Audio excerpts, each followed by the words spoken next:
Okay, whenever you're ready, Jeff. That's action. You just want to stop and say, Oh, say that again.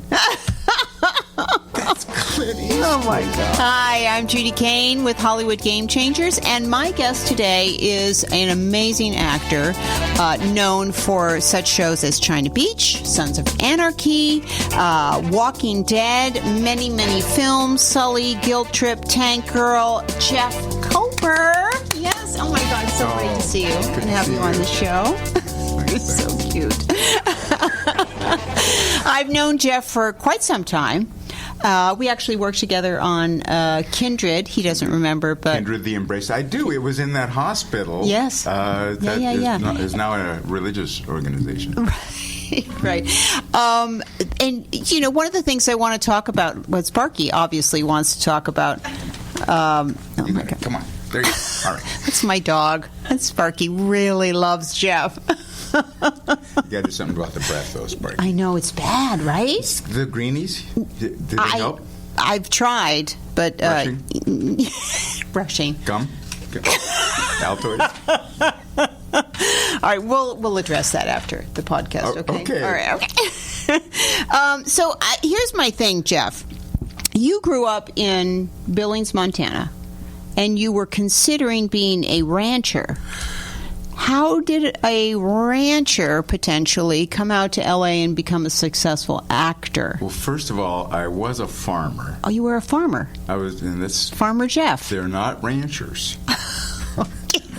Farmers have to grow shit. Oh, you were going to grow. Ranchers have animals. Farmers can have animals, but they grow shit. So you didn't want to be a rancher, you wanted to be a farmer. I didn't want to be. That's just so much work, being a farmer. But you know what? I had a kid come, a friend's kid came to me last week. He said, I'm 17, I don't have any calluses. Help me get some calluses. And so Because you were in Montana? No, because I'm like his version of a guy. Whatever, you know, I because see. Because I still have calluses. Wow. From when I was a kid. Wow. Because we worked 10 hours a day, and So what did you do? I mean, for example, stacked hay, milked cows. Wow. Drove a tractor. Wow. Dug ditches, irrigated a lot of row crops where you have to go out and make water run down the rows, and then a few hours later change it to run down some other rows. Wow. Yeah. So was this your family farm? Yeah, it was a family farm. My grandfather. I come from migrant laborers. They came from Germans who were living in Russia, who moved over here in the 1911, 1907, around there, and they worked their way up from Galveston to Minnesota and then across to Montana, working sugar beets. Wow. And by the time they got to Montana, they had enough money to buy a place, and he bought a place, and my father and two of his brothers ran the farm. Wow. And did you have siblings? You had brothers? 3 sisters. 3 sisters. None of them worked the farm. To do with farming. So you were pretty much the designated ditch digger. Person. And irrigator. Hay baler. And hay stacker. Hay stacker. Baling required you to, have skills. Wow. Where hay stacking required you to just be sort of strong. Wow. And milker, 6 a.m. Wow. Jeff, that is just... My favorite, this I saved, when you get to save lives as a farmer, there was a heifer that couldn't give birth, and she was straining, and she was about to die, and the calf was about to die too, and so I had to just take off my shirt and put my arm up inside of her, and I found that the calf had its head turned around over his shoulder, and I had to reach all the way in and get my fingers in the calf's nostrils and pull his head around, and then it just slipped right out. So things like that. That's. Oh my God. Wow. Oh, and then. How did you know that? Because you work around the animals long enough. Because it's just natural. There's something happening here, and if I go in there, maybe I can figure it out. Wow. I wasn't trained. Oh, my And Lord. it wasn't. I probably wasn't sterile. But the calf lived? The calf lived. The cow lived. Everything was fine. Yeah. Wow. So yeah, that's what I did. Wow. Okay, so at what point did you say, I'm not doing this anymore? I'm going to Hollywood. Oh, I followed a woman to Hollywood. Oh, you did? Yeah, I was. Yeah, Jan Swap. That was her name, Jan Swap. She was someone I fell in love with in college, and she was very mysterious. And she moved to Los Angeles to be an actress. And you said, I'm going to do that too. No. I said I'm following Jan Swap. Okay. I didn't. Where I came from, this was. I mean, you know what it was like. There was no cell phones. There was no internet. Right. Montana got fashions like 5 years behind California, and no one ever showed up and just said, you can do whatever you want to do. If you could be an actor, for example, or you could you could work for the railroad, you could work for the refinery, or you could be a farmer. Those were the choices. Those kind of were the choices, yeah. And and then there was this thing, college. They said, go to college. And where'd you go to college? The University of Montana and Montana State. Okay. I didn't graduate. Oh, you didn't? No. Okay. But I did. Because you followed Jan Swap. I did follow Jan Swap. But there was, in the University of Montana, I was a trombone player. And I played in the pit orchestra of Fiddler on the Roof. First time I ever saw actors up close.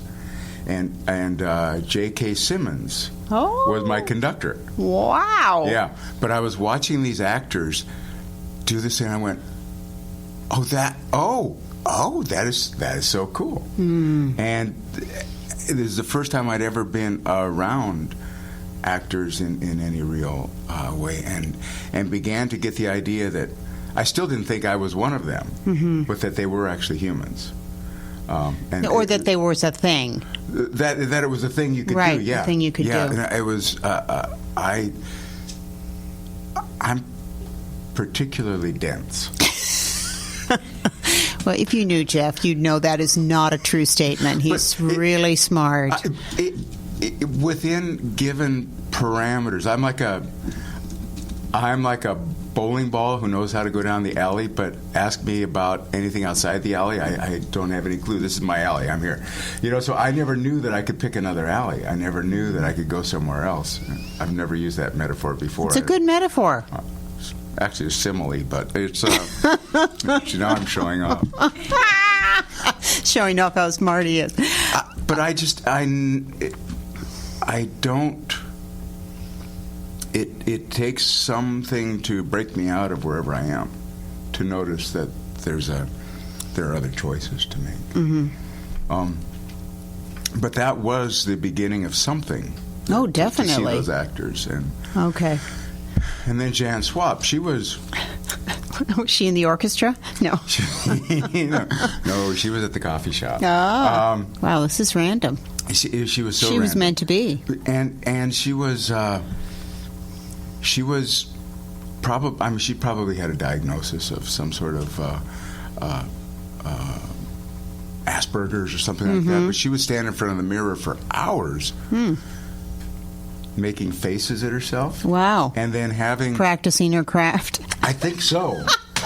But her craft was very otherworldly, because if you stand and stare at yourself, or anything really, long enough, you start having visions. You start seeing auras, you start seeing things go, wow, wow, wow, and so she would do that. She'd stand there that long? She would stand there that long, wow. Yeah. And I'd just be in the other room smoking pot and going, she is so talented. That's hysterical. I love that story. And you followed her here. I followed her here. And at what point did you decide? I know you studied with Ed K. Martin, who is an amazing teacher and has taught so many amazing people. How did you find him? Well, I was in this rock band. Really? Yeah, the pot dealer who lived downstairs. He was a singer. He said, let's start a band. I said, okay, I don't play anything. And he said, get a bass. Anyone can play bass. So I got a bass. And me and Jan Swap and Jerry went to North Louisiana. Oh, Jan was in the band. No, she was a Tambourine player? She was my groupie. We went to North Louisiana because there was a guitar player there that was going to be in the band, and so we rehearsed there for a while. And we came back. The band broke up. Jan Swap and I broke up, and I ended up working at Getty Oil Company. I was a temporary paralegal. It was the only office job I ever had. And it was so depressing, and I just cannot picture that for 1 second. Oh, I have stories. But I remembered that at least in college things made sense. You took a class, you studied something, you took a test. It made sense. And so I just, I was with all these other people in this job, and I said, I feel the need to go to a class. And this woman said, I go to this acting class, I think you'd like it. And that was Ed K. Martin. No, it was Maria Gobetti, who runs the Victory Theater. Yes. Maria was a student of Ed's. And so I took 1 year of Meisner with Maria, and then I went into year 2. I think me and Sparky are doing fine. Oh my God, can you see Sparky? He's totally asleep. And Maria and I had a bit of a falling out. Okay. And she had always talked such shit about Ed that I looked him up. And Ed changed my life. There we go. Game changer. Yeah, do you know, I thought about that. Yeah. Is my game changed? Yeah, that's your game changer. Was there a moment? So that's interesting. So studying, because I have also heard, and so many great people have come out of his teaching. And it was Meisner based. Yeah. And the thing about Ed was, I don't think it would fit in today's world because he was a mean son of a bitch, but with so much love. He was a big, strapping gay man who wore cowboy boots all the time, had this great mustache, and just walked around like this. And he would say things like, "Get that shit off my stage!" And we actually had a thing, because Meisner... what's interesting is that today there's so much more awareness about emotional life and about just life in general. It's so much more sophisticated. And back then we were just trying to get to a place where we could be full and free and alive. And repetition was about that, and it was confrontational. You would be in someone's face, they'd be in your face, and sexually and alpha-wise and all of that. And we worked out at this little back theater down on Seward Street in Hollywood, near Melrose, and it had plasterboard walls, and it was a standing... You knew that if you punched a hole in the wall, you had to fix it before the next class. That's hysterical. And I had to fix it several times. And you'd have to plaster it over and paint it, sand it and paint it. That's hysterical. And just finding a way to get the energy moving in yourself and to become willing to, Meisner's whole thing was to live truthfully under imaginary circumstances. You have to learn to live truthfully first before you add the imaginary circumstances in there. And if you've been trained to not be angry, to not show that you're frightened. Which we all have. Right. And when you've had to shut yourself down in order to survive, or think you need to shut yourself down in order to survive, you end up, really having to break through. And this is what Ed was great at. And there was... The moment that really stands out for me is he would just push me and push me and push me. And it was so uncomfortable. It was far more uncomfortable than any audition I ever went on to go into a class, because we would do repetition work, and then we would do improvisational work, and then we would work on these scenes from, the classic plays. And one night I got done with class, and I was just broken, and I just went out to have drinks with... a woman who looked a lot like Jan Swap, actually. I just realized that. No. Oh, my God. And there's a story there. But I called, I said, "Excuse me," and I went and to the phone booth. The phone booth. Did you hear that, everybody? This is on Cahuenga West. I remember there was a bar I don't remember the name of it, but I called Ed and said, I can't go to class anymore. I'm done. And he said, you can't quit. I said, no, I have to. I just can't take this. And he said, the reason I push you so much is because I believe in you and I believe in your talent. And you can't quit. Basically, I'll hunt you down and kill you if you quit. And there was to be recognized and reflected in a way that it was that, what he was practicing was tough love, I guess. Right. And again, I know that if I tried to teach the way he taught, no one would come to my class. But we willingly signed up for this because, maybe because it was more of a patriarchal system then. Well, my teacher, Kenneth McMillan, was, he'd throw things at you during your scene work. If he didn't believe you, he'd throw things at you. And I was there for 4 years. Right? Isn't that nuts? Yes, it is nuts. But I loved him. Him, and I do believe that, he was quite responsible for me having, some modicum of talent. Seriously. Or accessing. Absolutely. Absolutely. Well, and the thing about Ed, the reason that I was willing to stay there with him, all the other reasons as well, but just the fact that I knew he wasn't doing it for himself. He believed so strongly in the truth. I saw him do this a couple times, going to see someone in a play, and he would sit front row center. Wow. And he would give it about 10 to 15 minutes. And if they weren't being truthful, he would stand up and he'd just mutter and just leave.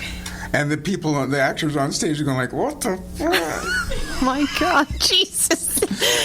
And he made a scene. It was like, because he was just, it was like, if you've ever watched someone with perfect pitch, listen to something that wasn't in tune. Yeah, it was painful for him. For him to see someone not speaking the truth on stage was so extraordinarily painful. Yeah. And I once asked him why he was a teacher, because he was just brilliant.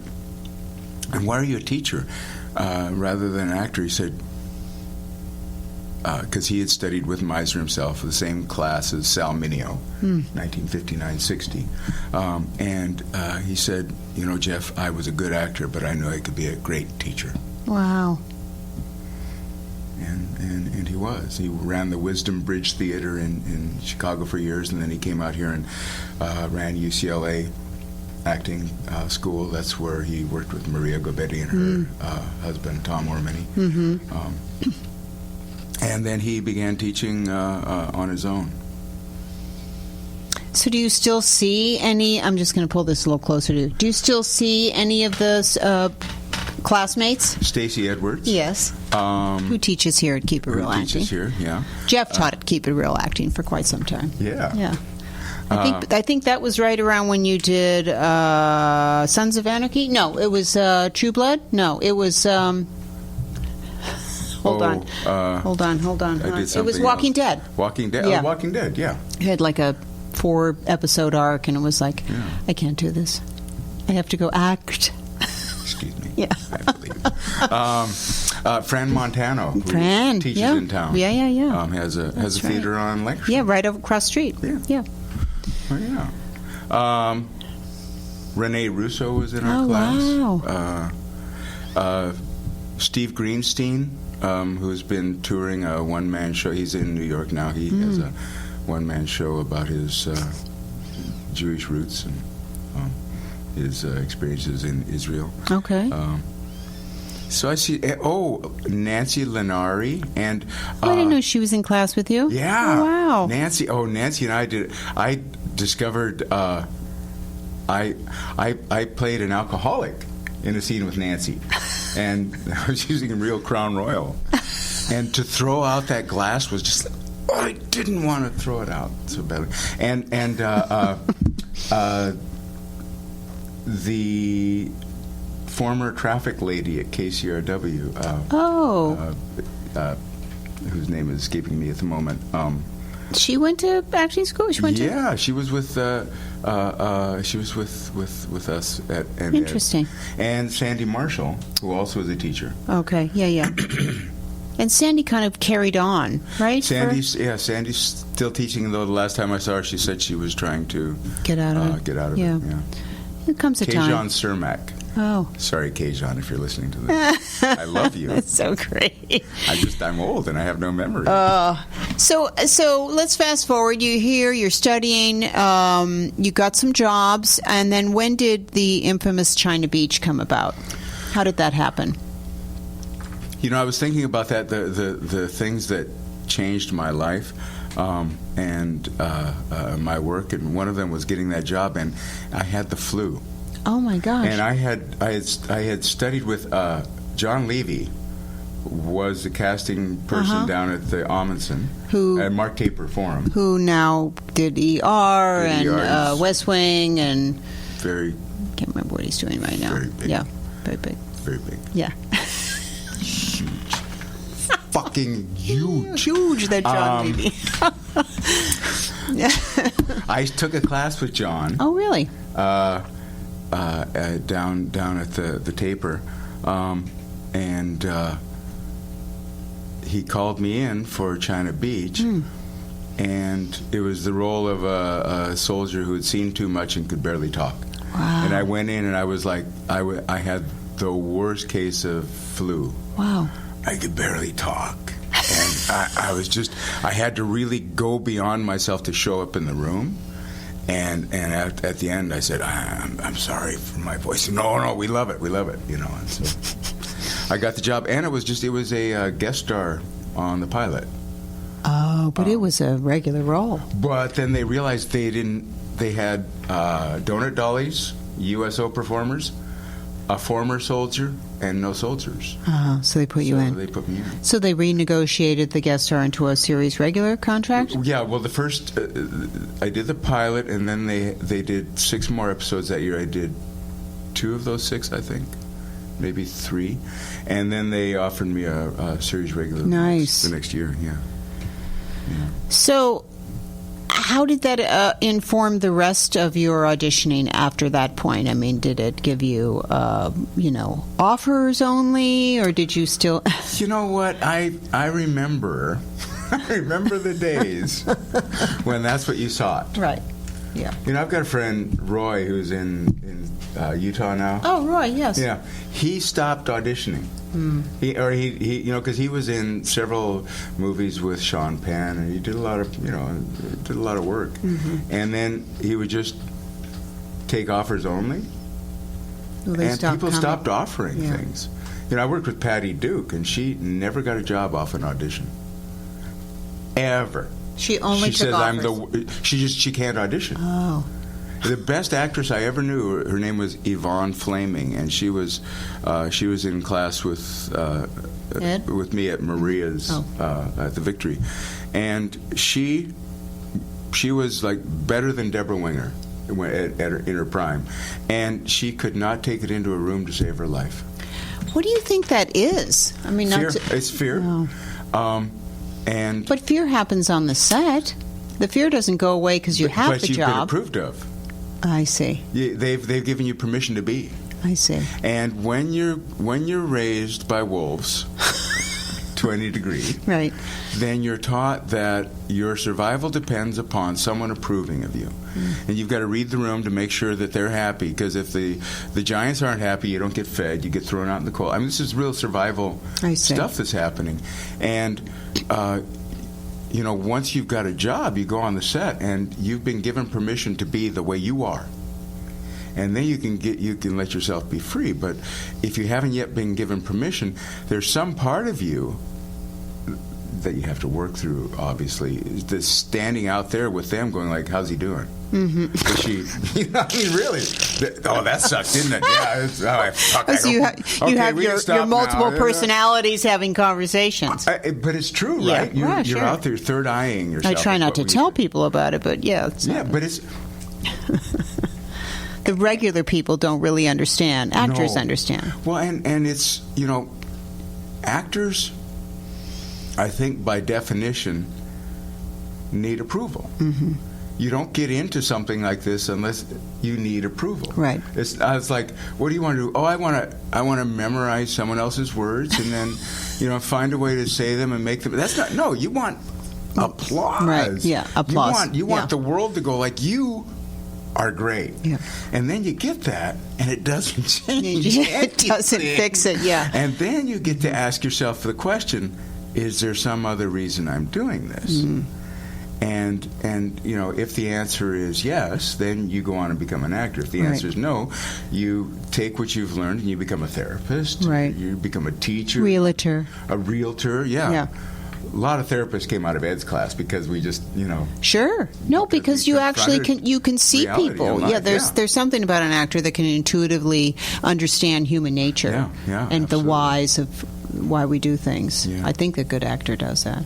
Or they have to. Yeah. And especially with with Meisner, he said that, what Ed said was that all life exists in the other person. Mm-hmm. So the way anything comes out of me is based upon what the listening is, right, rather than what I think should be there. Right. So, all right. So you did China Beach. That was an amazing. It was amazing. Yeah. It was. It really was. And really quite a controversial show because it was, to my understanding, was the first show about Vietnam that wasn't a comedy. Yeah. I mean, they had MASH. But I thought it was rather controversial. It was. It was a part of the awakening of. And the acceptance by our culture of the fact that we had sent all these young men and these women off to war, and then never really helped them. Never helped them, and really dismissed a lot of them when they came home. Yeah. Like so. People who thought they were doing the right thing, and you're 18. What the hell do you know about the right thing? Yeah. But you didn't go to Vietnam, did you? I didn't. I was in the last year of the draft. My number was 13. Oh, wow. And I was given an ROTC scholarship. That's Reserve Officer Training Corps. And, they give you college, and then you give them 4 years, and you come out as a second lieutenant. Got in good shape, or? No, I quit after a semester because I just didn't. Because I didn't believe in it. I just didn't. I couldn't buy it. And he said, "Well, you know what's going to happen to you, don't you? You're going to get drafted." I said, "You're going to send your ass over there." So it was fear. They were trying to put fear. Yeah. But then they drafted up to number 7 and quit the draft. Oh my God! Wow, lucky. Sons of Anarchy, you want to talk about that? That was an amazing part. No, first, before we talk about that, I want to talk about your hair. Okay. What about my hair? Because you always had, for the time, I think in the 80s, even late 70s to 80s, your hair was a little bit longer than the norm. It wasn't the short Mad Men haircut or anything. Right. So, it was a little bit longer coming out of the 60s. But then it got really long. Yeah. And was that a choice, or was that just Jeff's going to do this? And then it sort of opened up all these other parts for you. Don't you think? That's so interesting. Well, that's how I think. Well, no, it is. I've got hair. I think I have big ears, and the hair. No, you don't. They stick out. No, my son has big ears. Your son does have my big son. ears. My son has big ears, and I almost had them pinned back when he was a baby, and I couldn't do it. I thought about it when I was younger. Yeah. To have them pinned back. And I also have a really bumpy head. Bumpy head. If I shaved my head once, it was like, don't ever do that again. Didn't you have to shave it for Kindred, the Embraced? No, I wanted to. I thought you did. They did prosthetics. Oh, they did prosthetics. That's right. Yeah. Okay. I was the Nosferatu, though. They don't have hair. Okay. Nosferatus also are. They said you've been alive for 3,000 years. I said, where? They said, well, you hide in the basement. I said, well, then I have to have a hobby. You're so funny. So you always play, probably, I would say, if we were to sum it up, angry characters. Angry. You know what? Mean. There's a little mean, fear, angry. Fear, anger, sorrow. Sorrow. Okay. A deep and abiding sorrow. Okay. And which is the underline. Yeah, it's what's underneath all of it. And and if you knew Jeff, such you're just such a pussycat. You are. But then, it's the, I think,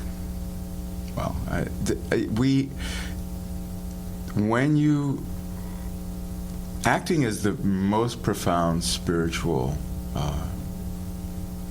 and growth-oriented job you can have, I think. I agree. Because you have to find the way to give yourself permission to live, and not live in a way of pretending to be human, but actually being human, and allowing yourself to have your whole process, and to let it be seen and let it be shown.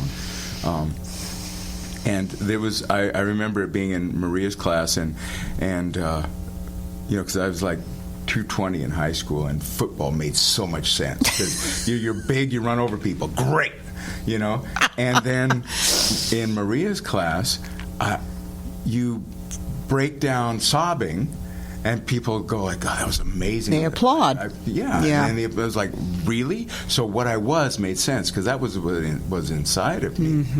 And I remember just like working on the Edmund Tyrone speech from Long Day's Journey into Night. Okay. Oh, right. And just very much full of sorrow. Yeah, full of sorrow, and he's telling his father, so there's a whole story there. But he's talking to his father about, you've told me some of the high points in your life. Now let me tell you some of mine, and they all have to do with the sea. But what they all have to do with is, he talks about, you pull the curtain back for a moment, and you get to see, and seeing the truth. You are the truth, and then the curtain falls, and you're alone again, lost in the fog, going on toward nowhere for no good reason. And that was like, that was written for me. For you, yeah. And when I did it, it was just this outpouring of sorrow, and this release of energy, and this breath of like, it's okay. And, and that's, and then you go on from there. Right. And, and find deeper and deeper levels of that, ideally, and become more and more willing to live in the sheer discomfort of being alive. It's you make it sound so grim sometimes. Well, it is grim unless you're in movement, and unless you allow yourself to be loving. Do you know the letter from Martha Graham to Agnes DeMille? This is what it means to be an actor. To me, is that Agnes DeMille was the founder of modern American dance, and Martha Graham was the founder of modern American dance, and Agnes DeMille was the she choreographed Brigadoon and Oklahoma. She won all these awards, and what she was bemoaning her fate of she's had all these awards, and she'd made all this money, and she was in Hollywood, and Martha Graham. So she says, she asks Martha Graham is her mentor. She says, when I see my work, I take for granted what other people value in it. I see only its ineptitude, inorganic flaws, and crudities. I am not pleased or satisfied. And Martha Graham says, no artist is pleased. And she says, but then is there's no satisfaction? And Martha Graham answers, no satisfaction whatever at any time, she cried out passionately. Oh, my, no action. We're getting to the good part now. There is only a queer, divine dissatisfaction, a blessed unrest that keeps us marching and makes us more alive than the others. Wow. And I've always thought that acting is, we're willing to live truthfully in all the discomfort of life, and then to find the beauty within that discomfort, within that existential worldview, and present that for the people who don't have the time, the energy, the wherewithal, or the willingness, or the ability to feel what it feels like to be human fully and to live that, because they have to go to a job 40 hours a week. So they vicariously live through. It's vicariously is is sort of like there's a negative connotation to that. I don't see it like that. I see it more as we're performing a service. You know, and in the Greek in the Greek system, the actors were the voice of God. They worked in the temple, Right. and you know they sang about what God was saying to you. They were the voice of spirit, and I think that we find the willingness to be alive, and then the biggest actors, they get paid extraordinary sums of money. So clearly our We value them. system values them. Yeah. They're our royalty. Right. They are. Some of them. I'm a minor earl. in a far off. I'm still a county. pawn somewhere. So Bishop, look at you. We're in your realm here. This oh, is yeah, your- my throne. So, of all the many shows, where did you find that sense of satisfaction? China Beach was that sense of satisfaction in that it was everyone on the show was committed to doing it as fully and as really as possible, because we were doing it for our brothers and sisters Right. who had never had their stories told. Right. And every year and throughout the year we would have people coming to the set and coming to talk to us before we would shoot, and talking about their experiences. There these nurses that would come and talk to us about the people they held in their arms while they were dying. Wow. I remember this one guy who had been in, I think, like 5 helicopter accidents. His whole body had been broken, and he talked about having to count himself to sleep each night because he was so deeply in PTSD. He couldn't. Chuck Tamburo was our helicopter pilot. He'd been shot down 3 times in Vietnam. And we were surrounded by these people, and if you fake it, Yeah. it's like you're just, we don't want you. Right. So that was really satisfying in that way. That's great. Yeah.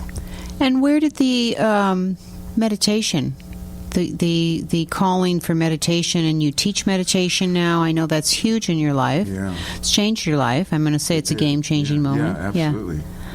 Well, How did that come about? Can you say? I was always looking for a way to fix me because I felt broken. And, I started going to India. 1994 was the first time I went. Okay. And I, was looking for, because it was like, if I looked at myself, I thought, there are too many broken things to fix.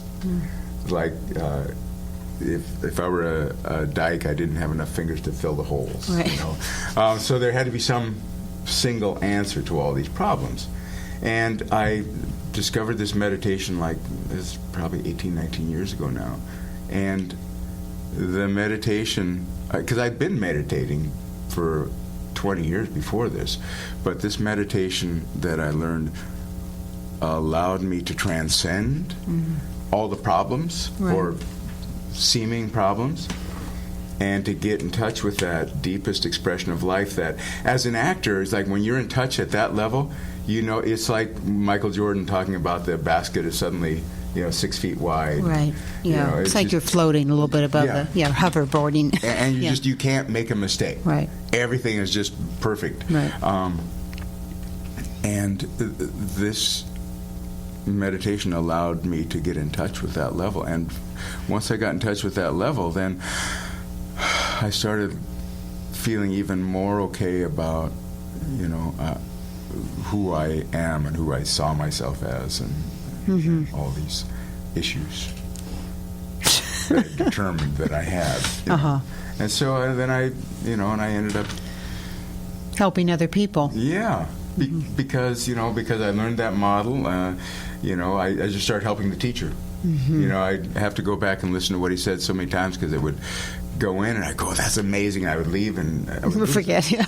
Yeah. So I would just go back. I started setting up chairs, and then I helped start setting up, started signing people up, and finally he said, it's time to become a teacher. And I said, I'm an actor, man. I don't want to be a teacher. He said, well, you can do both. I said, just come on, you're the guru. Just give me a pilot.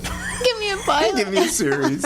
He said, you're already a teacher. You've already learned too much. He said, the only question is, will you be an informed teacher or an uninformed teacher? And so I went away for 3.5 months to be a teacher, and the day I graduated as a teacher, I was driving with my girlfriend, now wife, up to Montana to teach my first class. Oh, in Montana. Interesting. Montana. Yeah, some of the home folk. And I got a call that was offering me a job that began the day after I would finish teaching them. And it was just, okay, you can do both. Yeah, you can do both. Yeah. What was that job? Do you remember? It was called Aces and Eights. It was with Ernest Borgnine and Bruce Boxleitner and Casper Van Dien. Wow. We were cowboys. Now, you've worked with Clint Eastwood. You've worked with some amazing people. Do you have any, I was blown away when I got to work with so-and-so? Well, Clint Eastwood. Yeah, I know. I have a picture. That would be it for me. That's why I kind of baited you that way. Well, I have a picture sitting behind him. He's in a director's chair. Right. And you look at the picture. He's from the back, and you go like, oh yeah, it's Clint Eastwood. He's iconic. Yeah. And it was in Sully, and I played the bad guy in the bar, right? No, that was a different one. That's my Barbara Streisand story. Oh, that's right. That was Barbara Streisand. I get those two mixed up a lot myself. Right. Sully, you were... Sully, I was the instructor when he was a kid. I was his flight instructor. Yes. But I was working with this kid who'd never acted before. And this 15, 16-year-old kid. Version of Tom Hanks. Yeah. Okay. And so it's a tracking shot with a Steadicam, and so I'm here and the kid is here and the camera's here, so the camera's raking across the kid onto me and I'm talking to him, and we're walking from the airplane over to the hangar. Thank you. And so the kid gets a little ahead, so I step forward, and then the kid moves, and he keeps mashing me, and I'm trying to get ahead of him so that I can see the camera. Right. And so finally, Clint doesn't say cut. He just says, okay. That's how he says cut.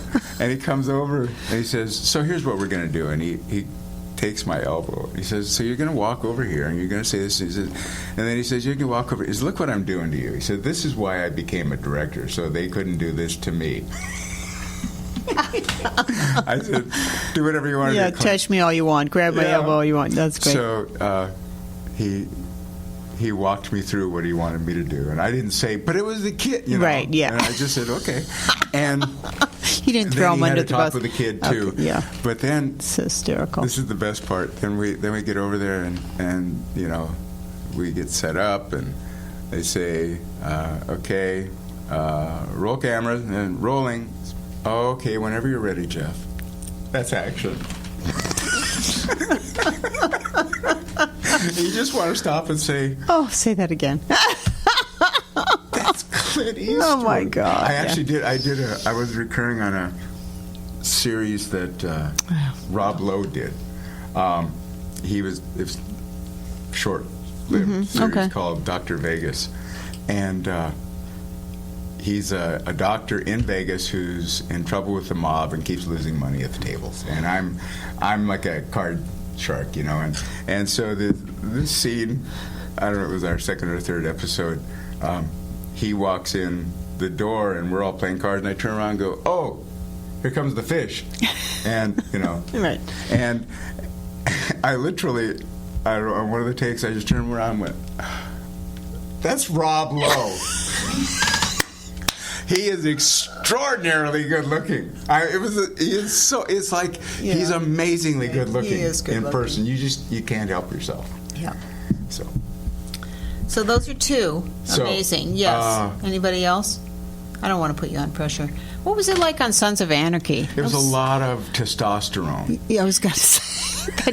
I could only watch that show briefly because it was just so... It was really harsh. Yeah. It was really... And people... But people loved it.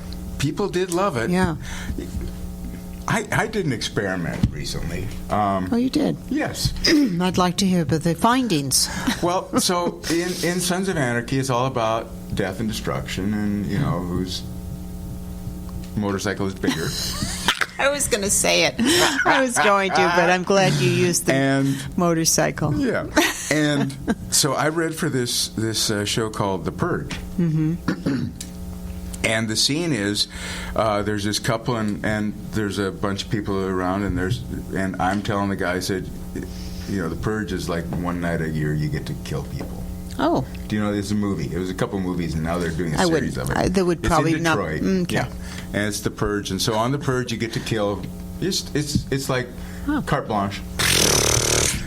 Because so many people want to kill so many people, I guess. Wow. And I thought, first of all, do I really want to go in on this? I said, yeah, I do, because it was pretty well written. And it really was. And I'm telling this couple that, they have till midnight to leave, and or we're going to kill them. And I said, you know what? I just can't work up a good head of hatred here today. I'm going to do this scene from love. And it worked great. Yeah, it worked great. It was so great that after I finished it, the casting director said, "Let's do that again. I have no notes. I just want to see it again." It was so good. Wow. I actually Did you tell her you had or you didn't tell her your process? No, not at all. I was talking to these people, and it was out of love that I was telling them what I was telling them. And that is the crux of the Meisner method, correct? It kind of is. It's, Even though the scene may allude to this guy's angry, this guy's bitter, you were not feeling that. We would go through and we would scratch those things out. Yeah, right. We would literally color them in so they wouldn't affect us, and then you would just start from zero. Right. And if ever you or got start lost, from wherever you were. You would just go back to the person and speak directly to what you're seeing and how it makes you feel. Right. That's great. Right. And of course you did it. And then how did you do it on the set? They didn't hire me. They did local hire. Oh, right? Man. It was like I thought if I were going to, I thought this. I'm in now, and no. That was great, Jeff, but no thanks. How do you respond? Does it, now that you're a meditation teacher, does it not bother you that you don't get parts? On a certain level, you're a whore. Because you're going in there. It's like, how do you want me to be? Yeah. And how would you like it today, sir? Yeah, right. Kind of. Yeah.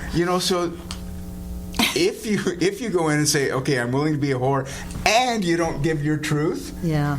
Then and then you don't get the job. Right. Then you don't have anything left to stand on. If you go in and say, I'm willing to be a whore, but I'm going to be my kind of whore. Yeah.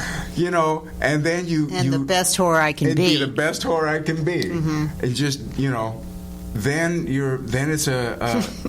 then you can walk out of there with your head held high because you did your job. And it's, and I say that with tongue firmly in cheek, which calling myself a whore and then saying that just takes it to a whole other place, doesn't it? I totally understand what you mean, though, and would use that analogy myself because I feel that sometimes that is my job.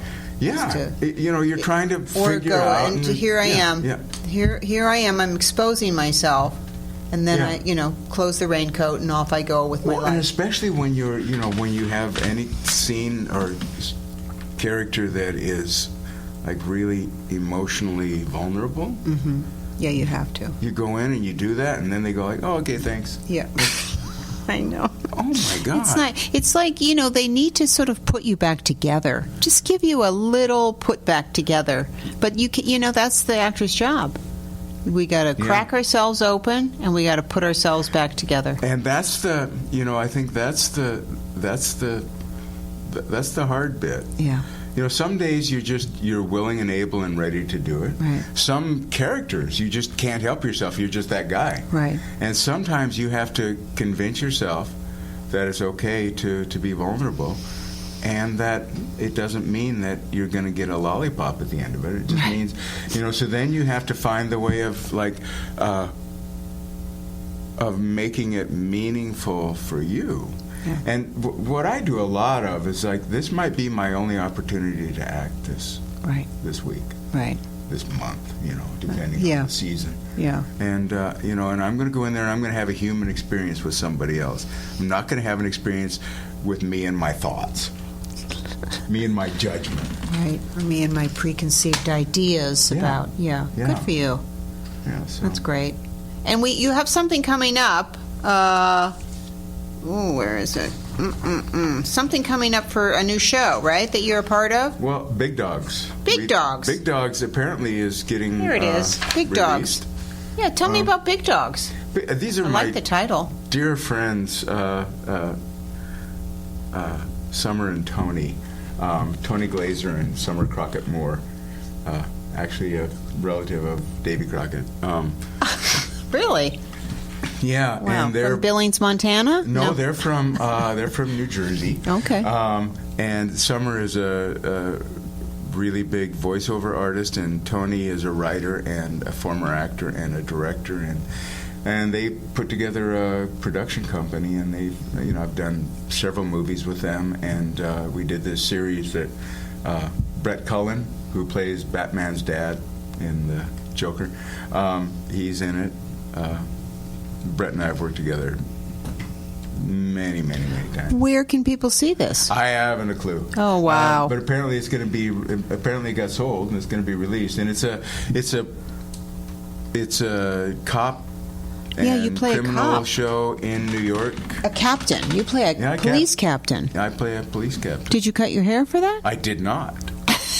I didn't shave either. And Really? because it's kind of a post-apocalyptic thing. Okay, all right. And they, I said, put some gonna say. stuff in the. They said, don't cut your hair. And I said, well, then, have someone, Right. shit for it at least. Right. Yeah. Oh, good. That's great. I can't wait. Yeah. And there's a movie that's called. Did I write it down? It used to be called Pornography. And then it got Lie Exposed? Exposed. Lie Exposed. Lie Exposed, That's right. I wrote that and did the tintype photography for it. And it's about a Bruce.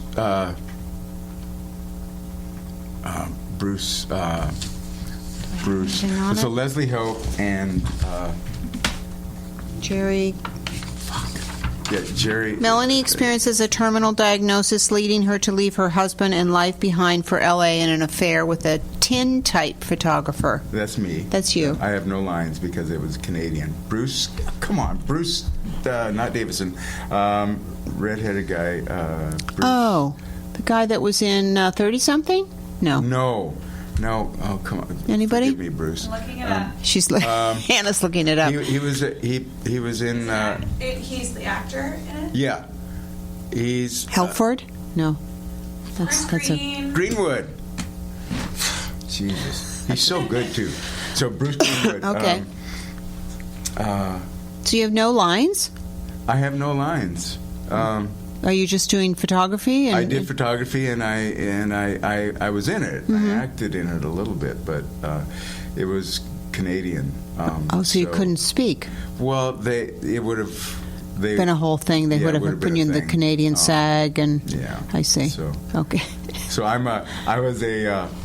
It wasn't special needs. Extra. It was Featured. Special skills. Special skills because you do the tin photography. Extra, yeah. Yeah. So I did the tin-type photography, and it's about this woman is dying, and she ends up bringing herself back to life by getting her intimate parts shot. Wow. With photography, and did you come? We did a reading of it. I don't think I saw it. Theater several years ago. We're actually gonna. I think we're gonna do another reading of it as a What play. did I see? I did see something. Did I see something? Was Mike it at Chifo was in it, I know. No. We did it at the Victory? No, it was at some other theater over on Magnolia. I did not see it, but and how is marriage going? I know you got married a couple years ago. Marriage is pretty good. Yeah. Yeah. She puts up with me, and I'm very messy, and she's OCD, so it's a nice so it's match. a great match. That's a fantastic match. And we have this dog. We have like Bud Powell, my. But my doesn't Labrador. shed. They don't shed. Doesn't shed, but he runs around in the dirt and then comes inside and puts it all over. So every day she'll sweep and put it in a dustpan and say, "Look, yep. Yep. Look how much dirt there is. That's amazing, honey." The validation that's needed. Adele just won. She's going to nationals, USTA tennis. She won regional championships I had no over idea. 65. Wow. Right? That's amazing. Yeah, so she in February they'll be going to Florida and Wow. playing. She's like an elite athlete. I had no idea. And she makes pottery that she sells up at Magpie on the Coldwater corner. And there are a couple of celebrities who actually buy her work. Glenn Close just bought a dog she made, and there are a couple others who go and buy all of her stuff. Yeah, so Very cool. yeah, she's good. Anything other than Lie Exposed and Big Dogs that we can look forward to, or how would people stay in touch with you? Are you on social media? I am Jeff Kober Meditation on Instagram. And he's got a wonderful message for the day. Yeah, that's on jeff-kober.com. Okay. That's the place for photography, meditation, and acting. Wow. People don't get confused. Who's Jeff Kober? Well, Jeff Kober, the they can meditator? see it all in one place. And probably my favorite role that I've ever played. Yes. Didn't get picked up. We were picked up by Country Music Television, and then because you my play guitar. cardboard cutout was in the lobby next to Connie Britton's from Nashville. I was playing Eddie Ray Banks, this country western singer. Yes. He's called His Wives and Daughters, and I'm telling this story to make a point that I wanted to bring meditation and acting together. And so the show, the pilot, was set off by behind-the-scenes interviews with my character, who's kind of a cross between, Chris Christopherson and Willie Nelson, and that Which kind is of a great way to describe you. kind of, yeah. Yeah. And so I'm having this this interview, and Steve Pink is the director. He did Hot Tub Time Machine. He's a great guy. And so we shoot the interview. It's the last thing I shoot, and I say, oh, just one more thing. Just to ask me about these beads. I had some Hamala on. And he said, so they get going again. I'm taking off. He says, tell us about the beads. I said, oh, these? Yeah, I got these from Maharishi back in, I think it was 72. And he says, Maharishi? I said, yeah, Maharishi Mahesh Yogi. He taught me how to meditate. And I pick up my drink and said, that and a little bit of booze will get you through just about anything. And they started the show with that. Wow. Too bad it didn't make it. CMT got sold, and they canceled all scripted television. You look like you could have come from the South. But it was Montana's not the South. Montana, it is the West, though. Yes, it is. But it's not the South. It's not. Thank Christ. I apologize to all you Southerners out there. Yeah. I do have I did learn something brilliant from a Southerner. The father of our lead singer, Jerry Giddens. His name was Robbie Was this in the Giddens. band that you started? In the band, Okay. Walking Wounded. Not Walking Dead, Walking Wounded. That was our band. And I was so shy and broken, and we got done eating black-eyed peas and ham one day, which is what we had every single day down there. And I went and sat in this other room just to get away from everybody because I couldn't stand to be around people. And Robbie comes in and says, Jeff, why are you being so selfish? I said, I'm sorry? Why are you being so selfish? I said, what are you saying? He says, well, you in here by yourself, ain't you? Wow. Yeah, right. Right? It was just amazing. Wow. So. That's a beautiful way to That's a good way end an amazing podcast. Now, I could talk to you forever, but this has been so much fun. Oh, my God. Thank you so much. Come back next week. We'll have another guest. Thanks for watching Hollywood Game Changers.